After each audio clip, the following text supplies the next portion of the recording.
So my dear students, last video में मैंने बात की थी चैप्टर इंट्रोडक्शन की और ऑथर इंट्रोडक्शन की। हम बात कर रहे हैं the very first chapter my British Olympic prize की। तो चलिए स्टार्ट करते हैं वार्म अप से, और इस वीडियो में मैं वार्म अप सेक्शन आपको बताऊंगी। नेक्स्ट आपको यूनिट 1 का 2 पैराग्राफ भी इस वीडियो में मैं इंक्लूड करूंगी, ठीक है। तो चलिए स्टार्ट करते हैं वार्म अप से। ना वार्म अप देखो, Olympic Games is the world's foremost sports competition featuring summer and winter sports in which athletes from all over the world participate in a variety of competitions. Right, तो हम सबको पता है Olympic game का मतलब ये है कि वो किसी एक या 2 कंट्री को लेके होगा नहीं, होल वर्ल्ड वाइड लोग वहां पे आते हैं और यहाँ पे सब टाइप के जो स्पोर्ट्स होते हैं, जो गेम्स होते हैं, वो उनको वहां पे रखा जाता है एज अ कंपटीशन। तो उसमें समर्स के भी कुछ गेम्स होते हैं, विंटर के भी गेम होते हैं। Foremost that means it's Olympic बोलने से ही हमारे अंदर आ जाता है। Olympic means it's a very famous and it has a high Prestige all over the world, Olympic, right. In this essay, Jesse Owens shares his experience of 1936 Summer Olympic held in Berlin when patriotic feelings were running high in Germany. ठीक है, तो 1936 का जो summer Olympic है, जब सबके अंदर एक पेट्रियोटिक फीलिंग, आप लोगों को पता है ना, पेट्रियोटिक देशात्मक बोध भाव जो होता है ना कि नहीं यार मुझे मेरे देश के लिए कुछ भी कर देना, तो उस फीलिंग को कहते हैं पेट्रियोटिक फीलिंग। तो यहाँ पे जो पेट्रियोटिक फीलिंग है उस समय सबके अंदर किसके अंदर, सबके अंदर मतलब यहाँ पे जर्मन पीपल के अंदर, जर्मन लोगों के अंदर वो फीलिंग्स जो थी, वो पेट्रियोटिक वाली फीलिंग्स जो थी, वो एकदम हाई लेवल पे थी। सबको लगता था कि German are superior, they belong to the master race, they belong to the Aryan race, right. Next चलते हैं। However, Owens did not bother as he trusted in his abilities. He tells us this stunning story about forging a lasting friendship with the German, putting difference aside for the love of the game. Read the following unit of the text and note how Owens reacted to the performance of his rival. Okay.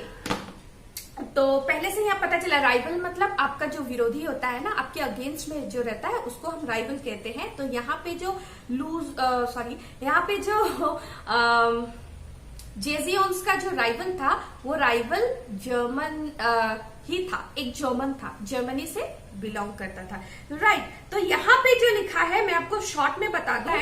देखो, जेजी उसको उन सब चीजों से कोई फर्क नहीं पड़ता था कि कोई अपने बारे में क्या सोचता है कि मैं बहुत ही ग्रेट हूं, मैं सुपेरियर रेस से बिलोंग करता हूं, या मैं जर्मन रेस से बिलोंग करता हूं, या मैं मास्टर रेस से बिलोंग करता हूं, क्योंकि Jesse Owens had a lot of confidence in himself. खुद के अंदर उनका बहुत सारा कॉन्फिडेंट था, because he had train, sweated, बहुत सारा मेहनत किया था उन्होंने। सो वो अपने आप पे फुल कॉन्फिडेंट था उनको कि he can do it, right.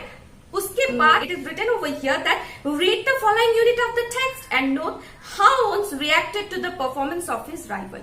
अपने राइवल, अपने जो क्या कहते हैं उसको, विरोधी, या फिर अपना जो आपके अगेंस्ट में है, जैसा मैंने कहा, अपने अगेंस्ट में जो पार्टिसिपेंट था, उसके परफॉर्मेंस से उनका रिएक्शन कैसे चेंज होता है, क्या होता है, उसी के ऊपर है फर्स्ट यूनिट, ठीक है। तो मुझे लगता है अब तक आप लोगों ने वार्म अप और इंट्रोडक्शन अच्छी तरीके से समझ लिया। अगर समझ लिया हो तो नेक्स्ट चलते हैं हम टेक्स्ट के ऊपर। So let's come to the text. It was the summer of 1936. The Olympic Games were being held in Berlin. So यहाँ कहा जा रहा है 1936 समर ओलंपिक का टाइम था।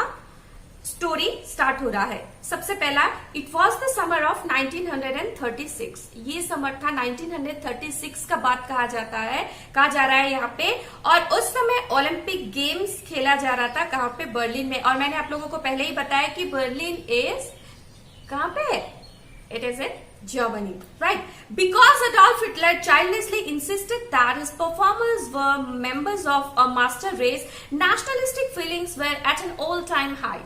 मैंने पहले ही वार्म अप में कह दिया है कि अडोल्फ हिटलर जो है वो हर किसी के दिल में ये बात भर दिए थे, या फिर हर किसी के दिमाग में बस एक ही बात चल रहा था। हर किसी बोलने से जर्मन लोगों के दिमाग में, जर्मन के दिमाग में जो लोग जर्मनी के थे, जो एथलीट जर्मनी के थे, या जो ऑडियंस भी जर्मनी के थे, उनके दिल और दिमाग में एक ही बात बैठाया गया था या भरा गया था। किसने कहा था? ये अडोल्फ हिटलर ने ये कहा था कि that they are a member of the master race. वो एक मास्टर रेस के मेंबर है। आर्यन सुप्रीमेसी थ्योरी के अनुसार they belong to the race which is the master race, which is the Aryan race. वो आर्यन लोग हैं, वो सुपेरियर लोग हैं और वो प्योरेस्ट लोग हैं, तो इसलिए वो बिलोंग करते हैं मास्टर रेस पे। So it is that members of a master race. जब ये बात सारे लोगों के दिमाग में आ गई that we Germans are superior than all other people, right, तो हम जो जर्मन है वो सुपेरियर है सभी लोगों से। We are the best people, we are the superior people, nobody even can touch us, nobody even can compete with us. So with all those things, जब ये सारी चीजें आपके दिमाग में आ जाती है, then there was a kind of patriotic feeling. एक पेट्रियोटिक फीलिंग हर किसी के दिमाग में आ गया था। No, that we Germans, we are superior and the word Aryan supremacy theory, right? See, ये था आपका पहला paragraph. Let's come to the second paragraph. I wasn't too worried about all this. Now, who I refers here? ये I जो है यहाँ पे किसको रेफर्स करता है? I is here I refers to the author, and who is the author?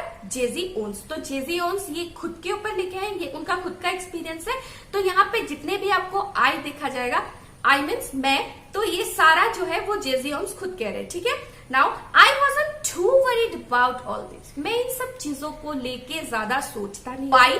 देखो, because, क्यों मतलब नहीं था, रीजन भी वो देते हैं, कहते हैं I had trained, sweated and discipline myself for 6 years with the games in my mind. मैं पिछले 6 सालों से कड़ी मेहनत कर रहा था, खून पसीना एक कर दिया था, पसीना बहा रहा था। सिर्फ एक चीज, my aim was only one aim I had in my mind, and that was only the gold medal in Olympic game. Olympic game और गोल्ड मेडल को दिमाग में रख के मेरा सिर्फ एक ही लक्ष्य था, एक ही मोटिव था, और उसके लिए मैं दिन रात कड़ी मेहनत कर रहा था। And I had train, I had sweated, I had set my goal.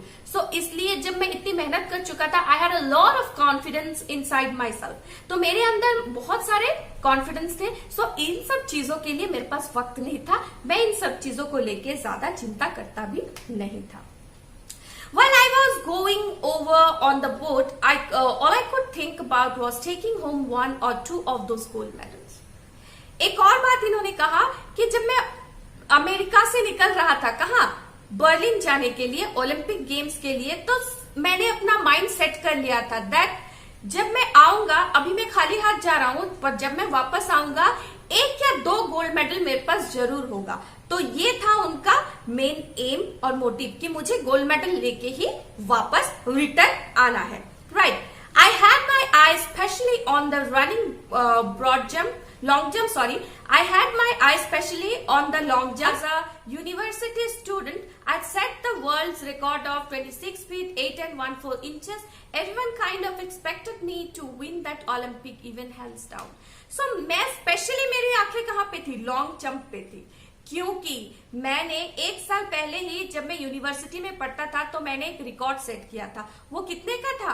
26 feet 8 and 1/4 inches का एक यूनिवर्सिटी रिकॉर्ड मैंने सेट किया था। तो जब उसको देखा जाए तो मेरे जो कंट्री के लोग हैं उन लोगों ने ये कहा था कि अरे ये तो यहाँ पे देखो एक एक्सप्रेशन दिया है, हैंड्स डाउन। हैंड्स डाउन का मतलब है वेरी इजीली, ये तुम्हारे बुक में भी दिया है, मीनिंग में अगर तुम देख सकते हो, हैंड्स डाउन मतलब वेरी इजीली।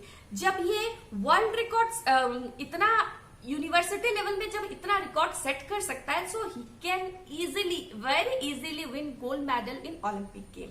तो अगर ये यहाँ पे इतना कर सकता है, so he can even do better in Olympic games. अगर ओलंपिक गेम में जाता है तो ये लड़का और भी अच्छा करेगा। तो उसके जो कंट्री के लोग थे, the people of his own country, they believe that Jesse Owen will win the gold medal in Olympic Games very hands down. That means very easily, बहुत ही easily ये गेम्स में long jump, right, specially in long jump वो gold medal ला सकते हैं। तो आज के लिए इतना पढ़ते हैं, नेक्स्ट क्लास में हम फिर पढ़ेंगे यूनिट 1 के नेक्स्ट जो 3rd पैराग्राफ है वहां से स्टार्ट करेंगे। तो इस वीडियो को तुम लोग ध्यान से देखो, उसके बाद अगर कोई भी डाउट हो तो you can write down me in the comment section. Okay, चलो मिलते हैं नेक्स्ट वीडियो में, बाय।